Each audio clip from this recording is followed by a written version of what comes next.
Alhamdulillahi Rabbil Alamin. Est-ce qu'on s'est déjà posé la question suivante? Est-ce qu'Allah subhanahu wa ta'ala nous a oubliés? Et c'est une question légitime. Et d'ailleurs, toute personne, croyant, croyante, musulman, musulmane, se doit de se poser cette question. Allah m'a-t-il oublié? Et si c'est le cas, eh bien c'est un véritable problème. Car si tu n'as plus Allah, ton Seigneur, tabaraka wa ta'ala, le clément, celui qui apporte son secours quand il veut, comme il veut. Si tu n'as plus de ton côté Allah subhanahu wa ta'ala, celui qui quand il veut quoi que ce soit, il dit kun fayakun, soit et c'est, eh bien c'est très problématique.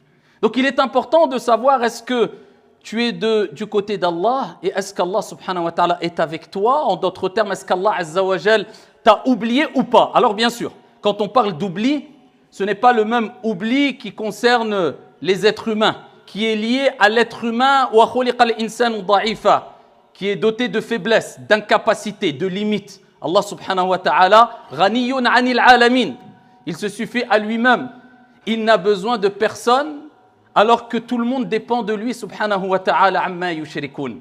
Donc ce n'est pas un oubli accompagné de déficience ou de faiblesse, pas du tout. Mais il faut comprendre le sens. Si quelqu'un, walillahi al-mathalul a'la, dont tu as besoin d'aide, eh bien t'oublies, tu seras dans une situation difficile. Tu vas te tourner vers quelqu'un d'autre. Tu seras mal, tu seras gêné parce que tu as vraiment besoin de cette personne-là, mais elle t'a oublié, c'est-à-dire elle t'a délaissé. Elle t'a tourné le dos. Walillahi al-mathalul a'la. Eh bien c'est dans ce sens qu'il faut comprendre cela.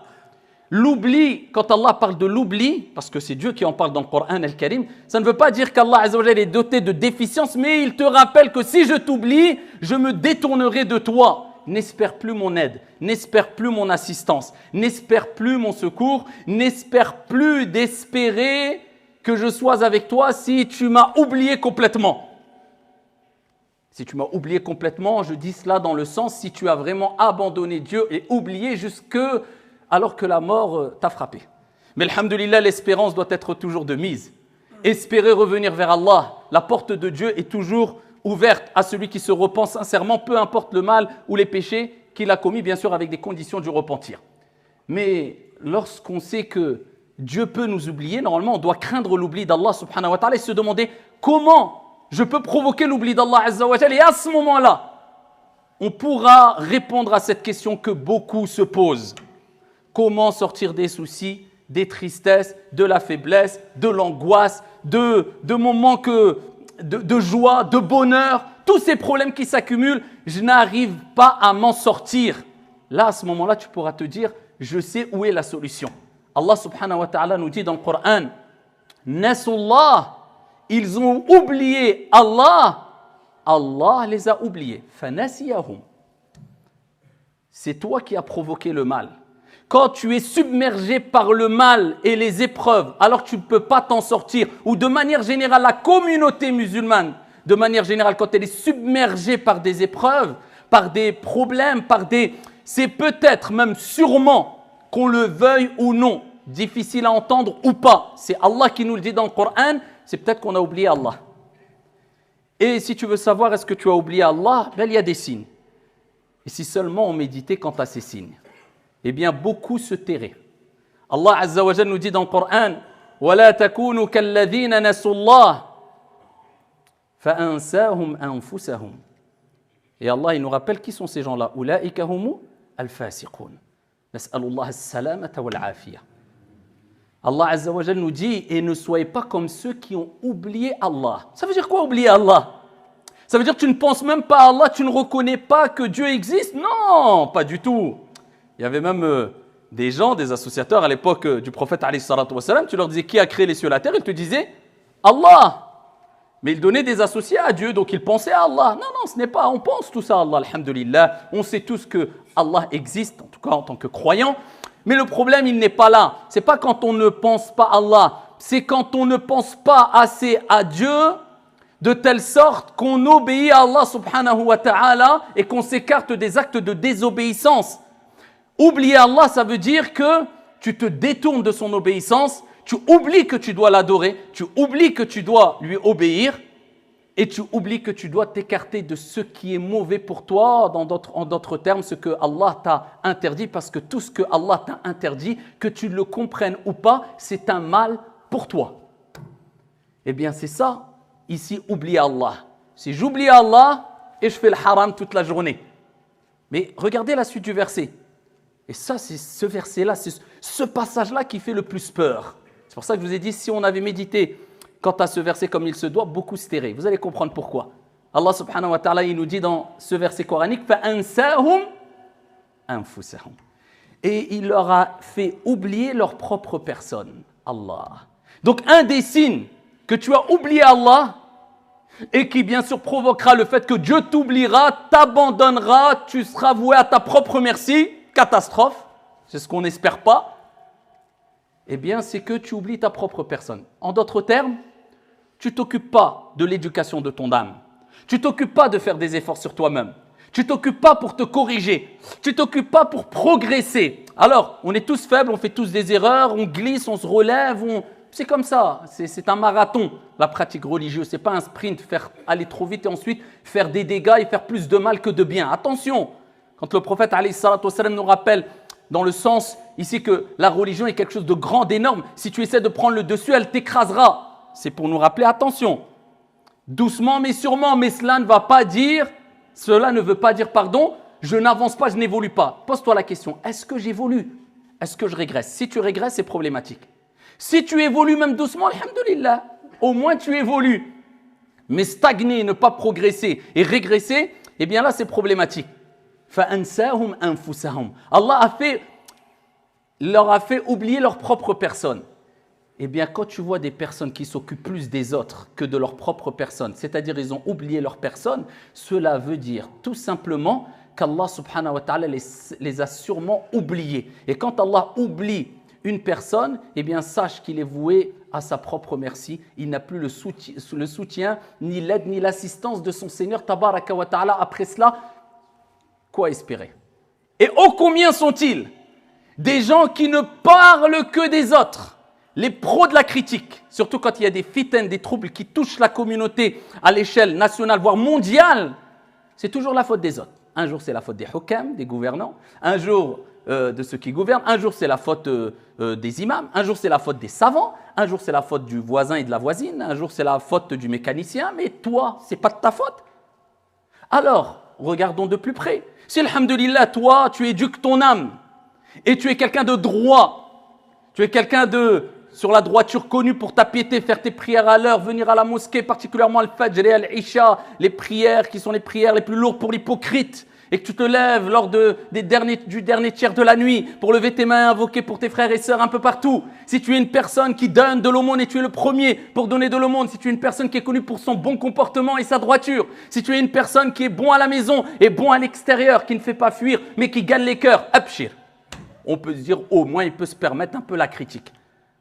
Mais si tu es une personne qui, quand on va sur ta photo de profil et sur ton statut Facebook ou autre, et qu'on te voit avec un cigare dans la bouche, parce que c'est le cas de beaucoup, ou alors avec des postures de débauché, et tu viens faire la morale au monde entier, aux savants, en passant par les imams et aux gouverneurs, ils ont oublié Allah, فَأَنْسَاهُمْ أَنفُسَهُمْ. C'est ce que veut dire entre autres ce verset. Ils ont oublié Allah, Allah leur a fait oublier leur propre personne. Donc quelqu'un qui pense et qui passe son temps à critiquer les autres, mais qui lui s'est oublié lui-même, c'est une preuve qu'Allah l'a oublié. Remettons en question avant qu'il ne soit trop tard.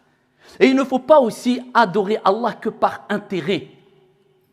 On n'adore pas Dieu que par intérêt. Non, on adore Allah subhanahu wa ta'ala parce qu'on sait pertinemment que c'est une posture noble, parce que c'est méritant, parce que c'est ce que le prophète alayhi salatu wassalam nous a appris quand il priait la nuit jusqu'à ce que ses pieds se fendent. Et Aïcha lui a dit, Ya Rasulallah, tes péchés passés, présents et futurs ont été pardonnés. Et jusque-là, tu priais jusqu'à ce que tes pieds se fendent. Et il dit, alayhi salatu wassalam, Ya Aïcha, ne serais-je pas un serviteur reconnaissant? Il savait qu'il était voué au paradis, qu'Allah lui avait pardonné les péchés, mais il faisait par remerciement, par reconnaissance. Nous, on ne sait même pas, illa ma rahimallah, si un jour on va sentir l'odeur du paradis, et on se la coule douce, illa ma rahimallah. Encore une fois, nous ne sommes pas des anges, moi le premier, on fait des erreurs, mais il y a un minimum. Il y a un minimum à avoir. Donc on n'adore pas Allah que par intérêt. On l'adore par reconnaissance et c'est pour ça que le prophète sallallahu alayhi wa sallam nous dit « Connais ton Seigneur, connais Allah dans la facilité et Allah te connaîtra dans la difficulté. » Voilà. Si quand tout va bien, voilà, c'est ça adorer Allah par intérêt. Que quand il y a des problèmes, « Ya Allah » et avec cela, Allah t'écoute et Allah te répond. Parce qu'Allah Azza wa Jal, Rahim, Rahman, c'est le miséricordieux, le tout miséricordieux.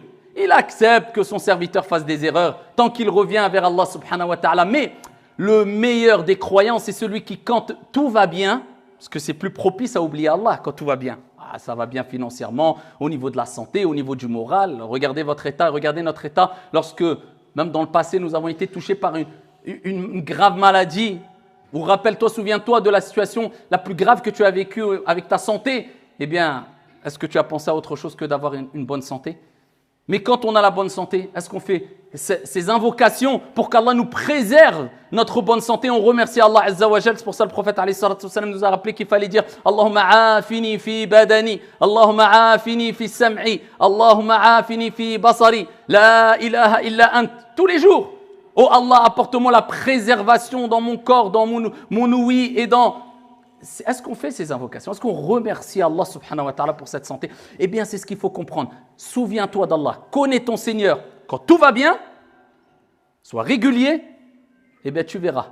Quand personne ne pourra t'aider, tu regarderas à droite, à gauche, devant et derrière, seule la porte d'Allah subhanahu wa ta'ala wa tawakkal ala Allah.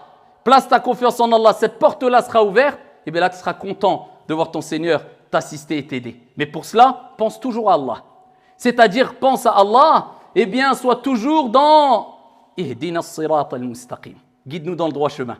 C'est pas facile. C'est pour ça que dans toutes les prières obligatoires, on fait cette invocation. Parce que même si tu es sur le droit chemin, tu demandes toujours à Allah de te guider vers le droit chemin, simplement parce qu'on n'est pas à l'abri de s'égarer du droit chemin. Ya Allah, je suis guidé? Peut-être. Eh bien, je te demande encore de me guider, de me raffermir sur ce droit chemin. C'est pour ça que Aïcha a dit, parmi l'invocation que le prophète répétait le plus, c'était Ya muqallib al-qulub, thabbit qalbi ala dinik. Oh, toi qui retournes les cœurs, raffermis mon cœur sur ta religion. Si c'est le prophète qui disait cela et qui ne cessait de répéter, que dire de moi et de vous?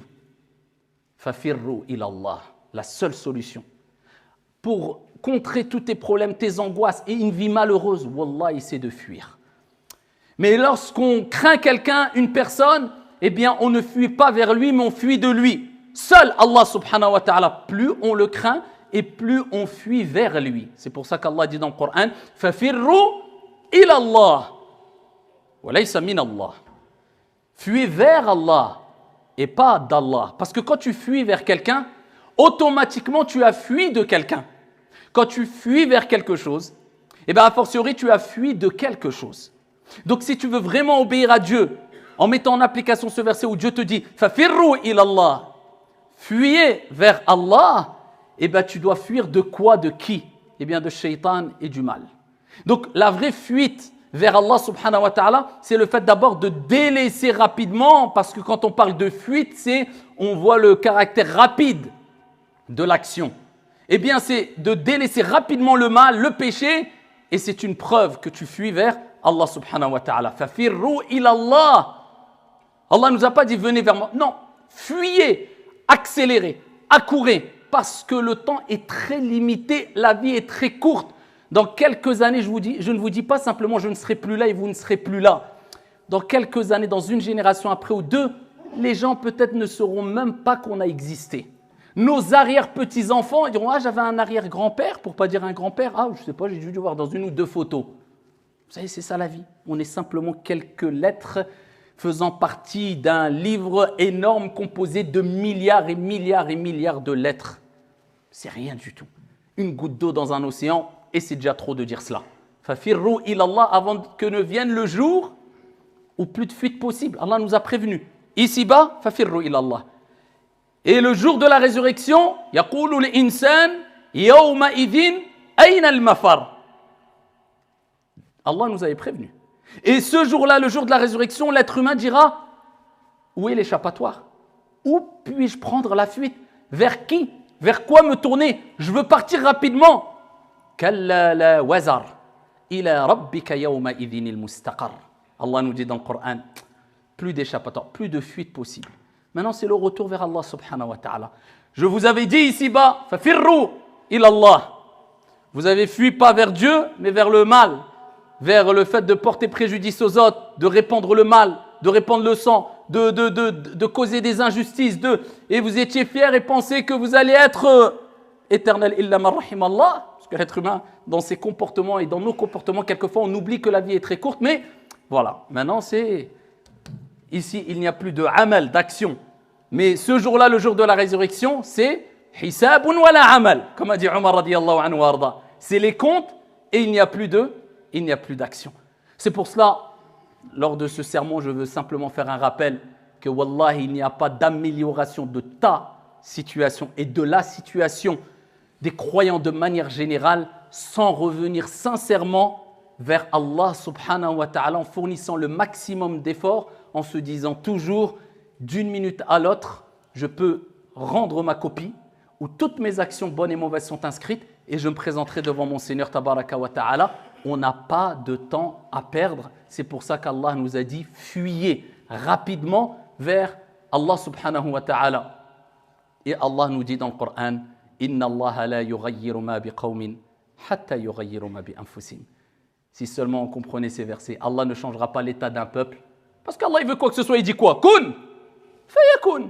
Mais pourquoi Dieu ne fait pas en sorte que quelquefois notre situation, la situation des croyants de manière générale s'améliore? Est-ce qu'Allah nous a oubliés? Donc, en d'autres mots, est-ce qu'on a oublié Allah? En d'autres mots, est-ce qu'on est trop dans le péché, dans le haram? C'est une question qu'il faut se poser, bien qu'il y ait un grand bien dans la communauté, mais ça, c'est une introspection. Ça, c'est une autocritique individuelle qu'il doit y avoir, parce que Allah nous dit, Allah ne change pas l'état d'un peuple tant que lui-même ne change pas son propre état. هذا وصلوا وسلموا رحمكم الله على نبي المختار كما أمركم بذلك جل وعلا.